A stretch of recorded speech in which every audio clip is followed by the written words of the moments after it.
তো গাইস, তোমরা সর্বপ্রথম এই ভিডিওটি দেখো, তারপরে তোমাদেরকে এর ফানি কমেন্টগুলো পড়ে শোনানো হবে। তো লেটস গো। तो चलिए शुरू करते हैं।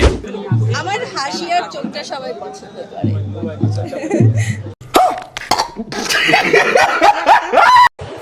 এই সময় কম, শুরু করো।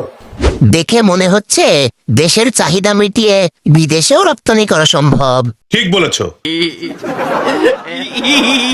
নিজের চোখে দিয়ে কাজল, নিজের রূপে নিজেই পাগল। আগলা খাবারে মাছ একটু বেশি পড়ে, এটা নিয়ে গর্ব করার কিছু নাই। জনি সিং তোমাকে অনেক পছন্দ করে। যেটা পছন্দ করে সেটার কথা তো বললেই না, তোমার বল দুইটা অনেক বেশি পছন্দ করে। সহি পকড়ে হ্যাঁ।